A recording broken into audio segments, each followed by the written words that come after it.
Hello dear students, स्वागत है आपका आज के इस सेशन में। अपने लास्ट लेक्चर में आपको डिफरेंशिएशन से रिलेटेड कुछ बातें बता रहा था। डिफरेंशिएशन का दो फॉर्मूला बता दिया था, उस पे कुछ क्वेश्चंस कराया था और इंस्टेंटेनियस वेलोसिटी के कैलकुलेशन में हम कैसे डिफरेंशिएशन का हेल्प लेते हैं ये बताया था। ठीक है बच्चों, आज 3-4 फॉर्मूले और मैं लिखाऊंगा, फिलहाल आप उस फॉर्मूले को बस लिख लीजिए और उनको याद करके रखिए। ठीक है, वो सभी डिफरेंशिएशन के ही फॉर्मूले हैं, फिर आगे अपने को फ्यूचर में वो जरूरत पड़ सकते हैं। तो देखिए अगला जो फॉर्मूला है वो लिखिए। दो फॉर्मूला मैं बता दिया था, x⁴n का और कांस्टेंट का डिफरेंशिएशन। थर्ड फॉर्मूला बच्चों लिखेंगे differentiation of sine x with respect to x। क्या हो जाता है? ये होता है cos x के equal, this is equal to cos x। Similarly fourth formula है बच्चों, differentiation of cos x with respect to x will be equal to minus sine x। ठीक है, साइन का cos होता है एंड cos का minus sine होता है। Fifth one is differentiation of log e base x with respect to x will be equal to 1/x। And sixth one is differentiation of e raise to x by dx will be equal to e raise to x। तो ये सारे फॉर्मूले एक साथ आप लिख लीजिए, right it down first, इन सभी को एक साथ लिख लीजिए, फिर आगे आपको ले चलता हूं, आगे और बताता हूं। ठीक है ना बच्चों। अब देखिए, अब आपको क्या करना है ना, ऐसे तो ये ऑलरेडी मैं सभी इन चीजों को बेसिक मैथमेटिक्स जब पढ़ाया था तो उसमें क्लियर कर दिया था। ठीक है, अब आपका काम है इस पे खूब सारा क्वेश्चन प्रैक्टिस कीजिए। क्वेश्चन कहाँ मिल जाएगा? बेसिक मैथमेटिक्स के लेक्चर्स में जाइए, वहां पे बहुत सारा क्वेश्चन इस पे प्रैक्टिस कराया हूं। फिलहाल तो जल्दी से इसको लिखिए, 1-2 क्वेश्चन और अभी मैं करा देता हूं, फिर आगे चलेंगे।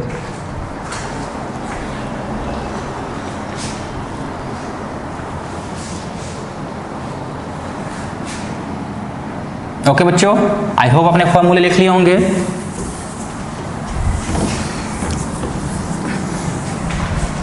Now the next question is find derivative of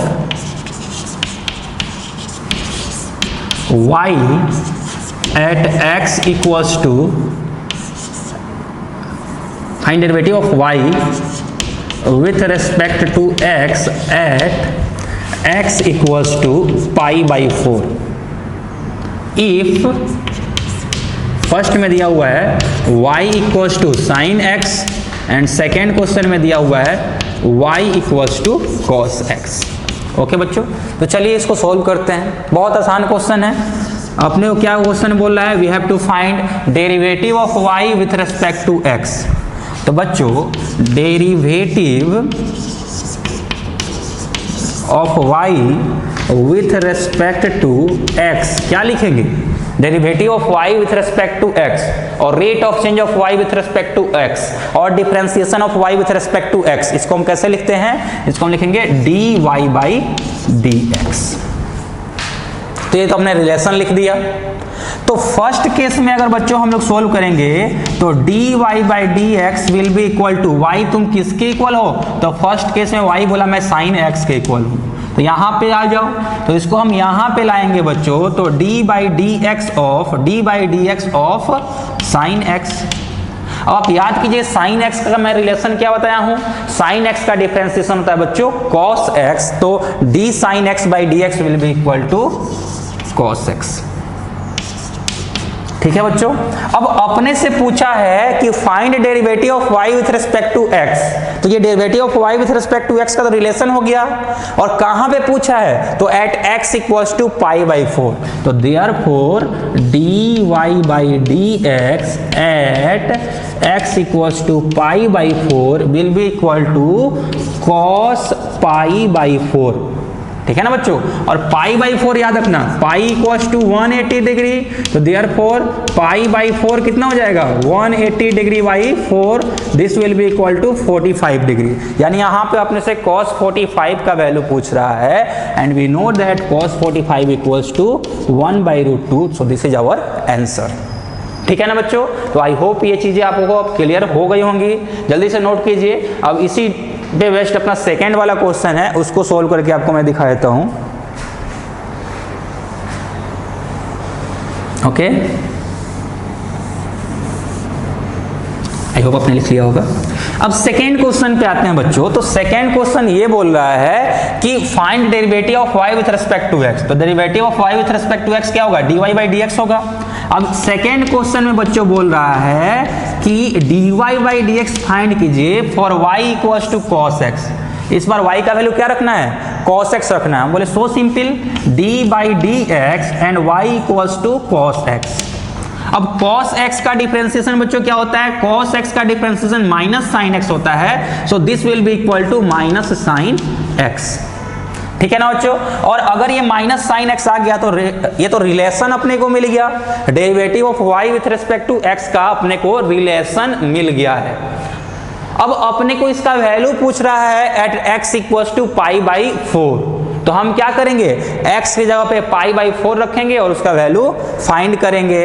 तो therefore dy by dx at x equals to pi by 4 will be equal to minus sine pi by 4। और पाई बाई 4 तुम किसके इक्वल होते हो? तो पाई बाई 4 बोला मैं 45 डिग्री के इक्वल होता हूं। तो साइन 45 कितना होता है? साइन 45 1/√2 होता है और उसके पहले एक माइनस लगा हुआ है।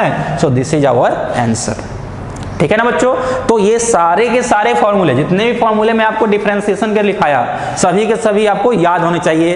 पहला क्या था? x रेज टू n का differentiation n x raise to n minus 1, constant का डिफरेंशिएशन 0, sin x का cos x का minus sin x, e raise to x का e raise to x, log x का 1/x। ठीक है ना बच्चों? तो ये सारे के सारे फॉर्मूले आपको याद होने चाहिए। जल्दी से इसको नोट कीजिए। फिर अब आते हैं अपने टॉपिक पे, that is speed and velocity.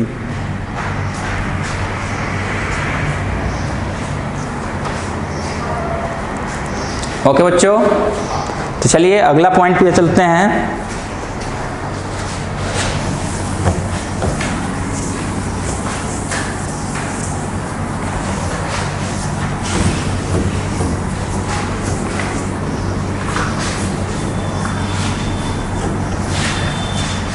तो बच्चों हम डिस्कस कर रहे थे टाइप्स ऑफ वेलोसिटी की। तो टाइप्स ऑफ वेलोसिटी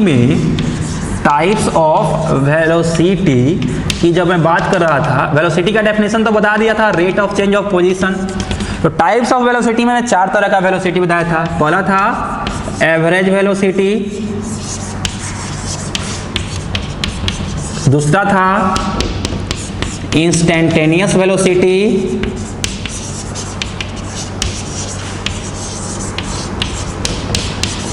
तीसरा था यूनिफॉर्म वेलोसिटी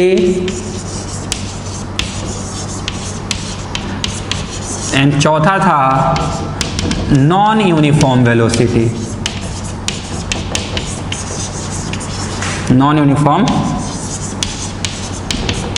वेलोसिटी। ठीक है? तो समझ में तो अब आपको ये आ ही गया होगा। इसका डेफिनेशन अभी मैं नहीं लिखाया हूं, तो जल्दी से एक एक करके इन चारों का हम क्या करेंगे? अब डेफिनेशन लिखेंगे। ओके बच्चों, तो सबसे पहले स्टार्ट करते हैं किससे? एवरेज वेलोसिटी से। तो देखिए एवरेज वेलोसिटी को कैसे डिफाइन करते हैं। ठीक है? एवरेज वेलोसिटी को बच्चों बोलते हैं it is ratio of total displacement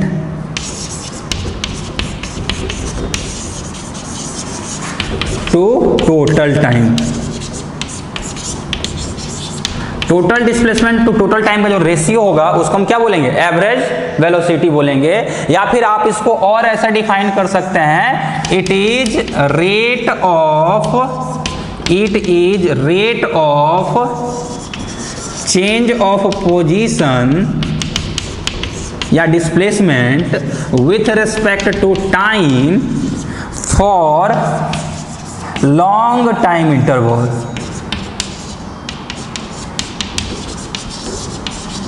time interval जब बड़ा हो तो वहां पे rate of change of position with respect to time जो होता है वो बच्चों अपने को एवरेज वेलोसिटी होता है, देता है। अब टाइम इंटरवल अगर हम बड़ा बोल रहे हैं ना बच्चों, तो ये एक कोई भी चीज हम बोलते हैं बिगर या स्मॉलर, तो ये रिलेटिव टर्म होते हैं। बड़ा time interval may be 1 second, may be 5 second, may be 20 second, may be 5 minute, may be 5 hour और मे बी 20 डेज। ठीक है। तो जब भी हम एक रिलेटिवली लार्जर टाइम की बात करते हैं, एक बड़े टाइम की बात करते हैं, तो वहां पे जो वेलोसिटी हम कैलकुलेट करते हैं, that velocity is called average velocity. जैसे मान लीजिए कि आप सुबह में साइकिल से स्कूल के लिए चले घर से, और घर से जब आप स्कूल के लिए चले तो आपने रास्ते में क्या एक ही स्पीड से साइकिल चलाया? तो आंसर इज नो। हम घर से निकले और घर से निकलते ही पहले कहां गए? पहले गए अमित के घर पे, और अमित के घर पे जाकर के रुके, फिर वो मेरे साथ आ गया, फिर हम दोनों साइकिल से क्या हुए? फिर हम दोनों साइकिल से स्कूल आ गए। तो हम अपने मोशन को बच्चों अगर ऑब्जर्व करेंगे तो शुरुआत में हम जब साइकिल पे बैठे तो अपना वेलोसिटी 0 था, फिर हमने तेज साइकिल चलाया, फिर दोस्त के घर पे जाके रुके तो फिर वेलोसिटी 0 हो गया, फिर हमने तेज साइकिल चलाया, तो फिर मान लो कहीं रास्ते में ट्रैफिक एकदम नहीं रहा होगा तो बहुत फास्ट साइकिल चला रहे होंगे, फिर अचानक ट्रैफिक आ गया होगा तो हम स्लो साइकिल चलाने लगे होंगे। यानी हम अगर अपने घर से स्कूल के बीच के मोशन की बच्चों बात कर रहे हैं तो during this whole time interval at every different time my speed my velocity is different. हम कभी अलग में, कभी हम 5 किलोमीटर पर आवर के स्पीड से चल रहे थे, वेलोसिटी चल रहे थे, कभी हम 10 किलोमीटर पर आवर के वेलोसिटी से चल रहे थे। लेकिन फिर भी बच्चों हमारे घर से स्कूल की दूरी मान लीजिए 5 किलोमीटर थी और अपने को इस पूरे प्रोसेस को कवर करने में हाफ एन आवर का टाइम लगा है, तो हमारा जो वेलोसिटी होगा that will be equal to total displacement by total time, means 5 kilometre by half hour या 0.5 आवर, तो that will be equal to 10 kilometre per hour. समझ में आ रहा है ना? तो यहां पे हमने 10 किलोमीटर पर आवर के स्पीड से लगभग क्या किया? अपना वर्क, अपना वेलोसिटी ट्रेवल किया, डिस्टेंस ट्रेवल किया है। ठीक है बच्चों, लेकिन अब क्वेश्चन ये राइज होता है कि क्या पूरे मोशन में हमारा वेलोसिटी 10 किलोमीटर पर आवर था? तो आंसर इज नो। हम कहीं पे 13-14 किलोमीटर पर आवर से चल रहे थे, तो कहीं पे हम 4 किलोमीटर पर आवर से भी चल रहे थे। ठीक है ना? तो ये डिपेंड करता है, अलग अलग टाइम पे अपना अलग अलग वेलोसिटी है। लेकिन अगर एक लॉन्ग इंटरवल में बात करते हैं, घर से स्कूल तक की बात करते हैं, तो लार्ज इंटरवल ऑफ टाइम हो गया, तो वहां पे हम अपना जो वेलोसिटी बच्चों कैलकुलेट कर रहे हैं, that velocity is average velocity. ठीक है ना? एवरेज वेलोसिटी का अगर आप फॉर्मूला लिखिएगा कहीं पे ही बच्चों, अगर एवरेज टर्म डिनोट करना हो तो एवरेज टर्म को इस मिडिल ब्रैकेट के अंदर रखते हैं। ठीक है? तो अगर हम बात करेंगे बच्चों एवरेज वेलोसिटी की, एवरेज वेलोसिटी इसको हम डिनोट करेंगे कैसे? इस ढंग से। ठीक है?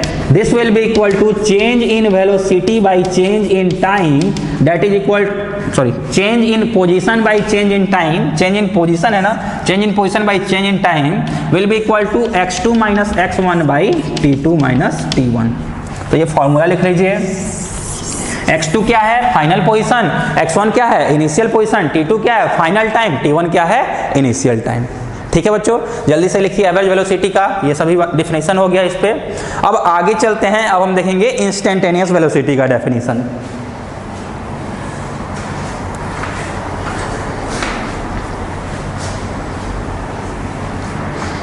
ओके बच्चों, अगर आपने कहीं नहीं नोट कर पाए हैं तो वहीं पे वीडियो को पॉज कीजिए, वहीं पे रुकिए और फिर से नोट कर लीजिए इसको। Second one is instantaneous velocity. So write down instantaneous velocity.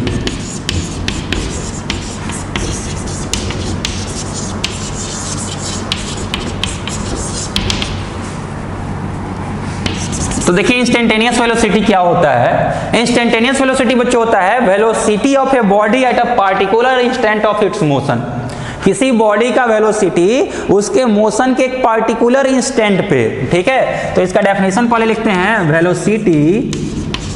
Velocity of a body, velocity of a body at a particular,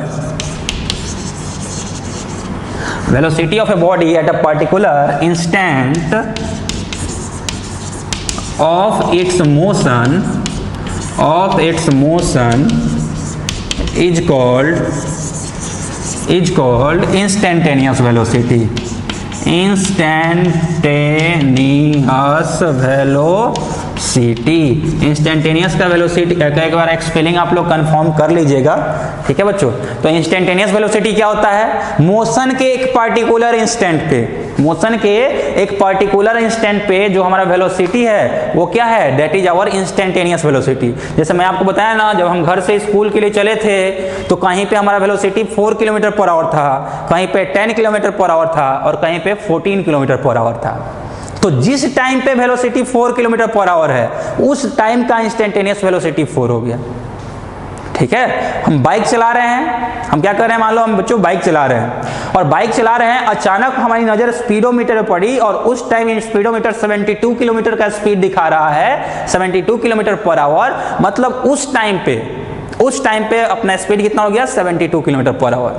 फिर थोड़ी देर बाद ब्रेकर आया, स्पीड ब्रेकर आया, वहां पे हमने ब्रेक लगाया, स्पीड को स्लो डाउन किया और फिर थोड़ी देर के अंदर में ही अपना वेलोसिटी जो है वो कितना हो गया? वो 20 किलोमीटर पर आवर हो गया। इसका मतलब उस इंस्टेंट पे जब वेलोसिटी 20 किलोमीटर पर आवर दिखा रहा है वहां का वो क्या हो गया? इंस्टेंटेनियस वेलोसिटी हो गया, ठीक है ना बच्चों। तो अगर मान लो हम बाइक से चले हैं, बाइक से घर से कॉलेज के लिए गए हैं और घर से कॉलेज की दूरी मान लीजिए बच्चों है 20 किलोमीटर। इस पूरे प्रोसेस में अगर हमको टाइम लगा है मान लीजिए 5 मिनट टाइम लगा है, तो इसका मतलब क्या हुआ? इसका मतलब ये हुआ कि 2 किलोमीटर मान लीजिए 20 किलोमीटर डिस्टेंस हमने ट्रेवल किया कितना में?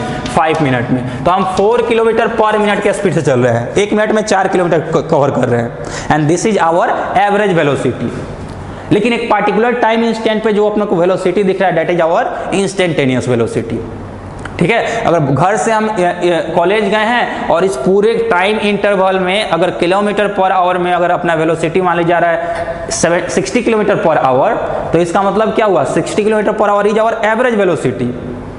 और वो एवरेज वेलोसिटी हो गया। इंस्टेंटेनियस क्या हो गया? एक पार्टिकुलर टाइम पे अपना जो वेलोसिटी होगा वो इंस्टेंटेनियस हो गया, ठीक है ना बच्चों। तो जब long time interval, long duration की बात होगी, एवरेज वेलोसिटी की बात होगी, शॉर्ट ड्यूरेशन की बात होगी, इंस्टेंटेनियस वेलोसिटी की बात होगी। तो इंस्टेंटेनियस वेलोसिटी का अब अगर अपने को फॉर्मूला लिखना हो तो फॉर्मूला क्या होगा बच्चों?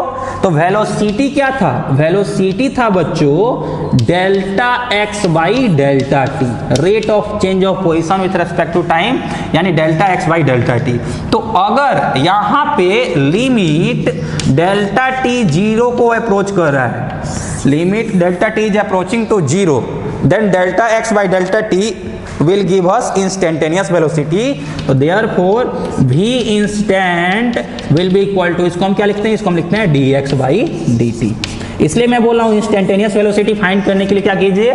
डिफरेंशिएट कीजिए, ठीक है बच्चों। तो जल्दी से ये लिख लीजिए ये टर्म्स, फिर आगे चलते हैं।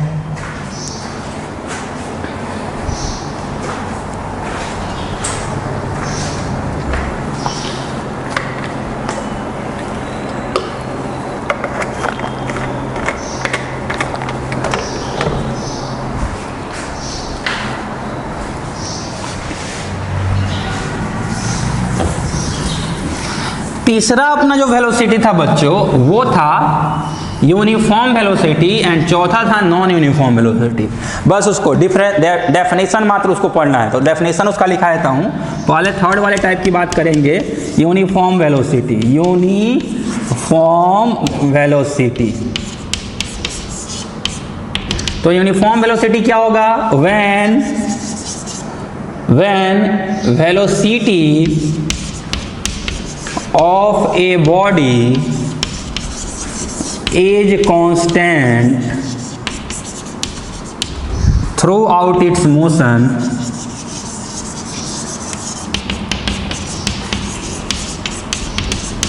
then body is said to be moving with uniform velocity. जल्दी लिखिए और पेज भर लीजिए कॉपी का। मतलब ये फालतू ही चीज है, कोई खास मतलब क्या है, बस डेफिनेशन मात्र का है। आपको मालूम ही होगा ये चीजें कि जब किसी बॉडी का वेलोसिटी चेंज नहीं हो रहा है, टाइम तो चेंज हो रहा है लेकिन वेलोसिटी उतना ही है।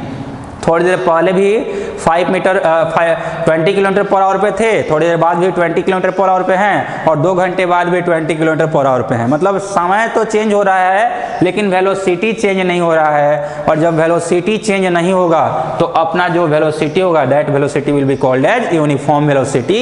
यानी यहाँ पे वेलोसिटी क्या होता है, कांस्टेंट होता है। सिंपल मतलब क्या हुआ, simple v equals to constant होगा। v क्या होगा, कांस्टेंट होगा यूनिफॉर्म वेलोसिटी के केस में। ठीक है बच्चों, जल्दी से लिखिए इसको। फिर आगे चलते हैं non uniform velocity. Next one is non uniform velocity. तो देखिए नॉन यूनिफॉर्म वेलोसिटी क्या होता है,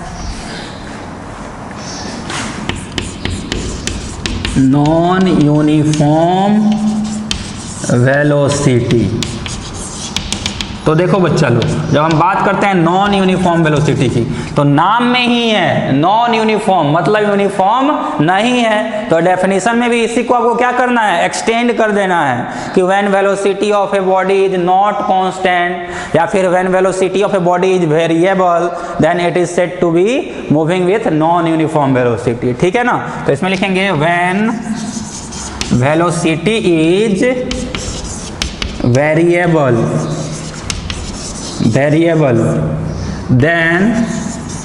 then it is called as non-uniform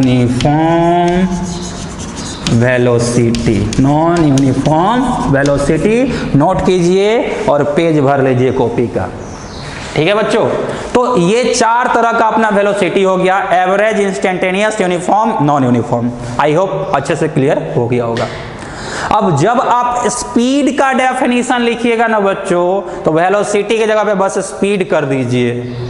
तो आई होप अब आप स्पीड का भी डेफिनेशन अच्छे से लिख लीजिएगा। यूनिफॉर्म स्पीड क्या होता है, नॉन यूनिफॉर्म स्पीड क्या होता है। जब स्पीड वेरिएबल हुआ तो non uniform speed, speed constant हुआ तो यूनिफॉर्म स्पीड।